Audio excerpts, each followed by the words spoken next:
for Thursday, November 4th, 2021. Thanks for joining us. I'm George Gerbo.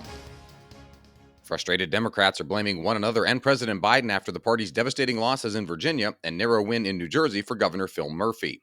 Dave Boyer, Tom Howe, Kerry Pickett, and Mika Sellner break down the aftermath of the results for Democrats, who failed to deliver big spending results for their base and risk the same situation in next year's congressional midterms.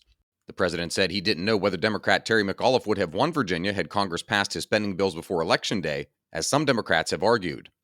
Republicans said the election showed that voters had rejected the president's agenda.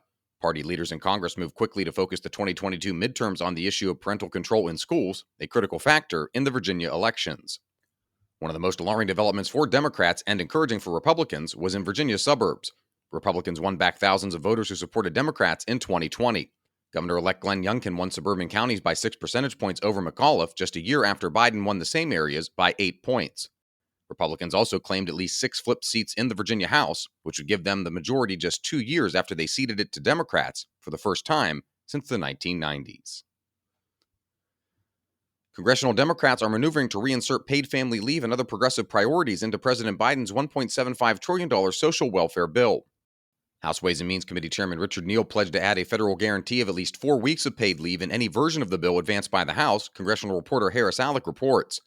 Biden initially proposed a 12-week paid leave guarantee, but that provision was scrapped after opposition from West Virginia Senator Joe Manchin. Manchin said any paid leave proposal should have widespread support and be adequately funded. Negotiations on the bill, part of the president's Build Back Better plan, have become mired in recent days during his travel overseas. The House and Senate are working through their revisions separately with little coordination. The effect is that both chambers are tailoring the legislation to the needs of their members, but risk crafting a deal that will be unacceptable to the other. A rule proposed by the Biden administration would allow companies to consider factors such as climate change, diversity issues, and political donations when selecting employees' 401k plans. White House correspondent Jeff Murdoch reports the proposal explicitly directs retirement plan administrators and asset managers to consider environmental, social, and corporate governance factors, known as ESG, when selecting investments. The Labor Department rule makes it clear that climate change and other ESG factors are often material and should be considered in the assessment of risks and returns. It would also rescind a Trump-era rule that requires administrators and asset managers to offer investment options solely in the financial interest of participants. Under the proposed rule, administrators could enroll workers in ESG funds as a default if the employee does not select an investment option.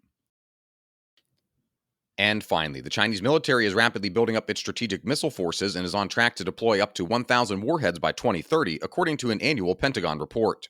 That's nearly 4 times previous estimates, are Bill Gertz reports. It expands on intelligence from last year, warning that China's force of about 250 warheads would double by the end of the decade. The report said the Chinese warheads will match the effectiveness and reliability of some U.S. and Russian warheads. U.S. military analysts now say China is moving to a launch-on-warning nuclear posture, similar to that employed by the United States and Russia, to deter nuclear-armed adversaries. Find all of today's front page stories at WashingtonTimes.com/frontpage or on the Washington Times app, and find us on all of your favorite podcast platforms. Just search Washington Times. You can also find us on Twitter and Instagram at Wash Times for breaking news, sports, commentary, and more. For Washington Times, I'm George Gerbo.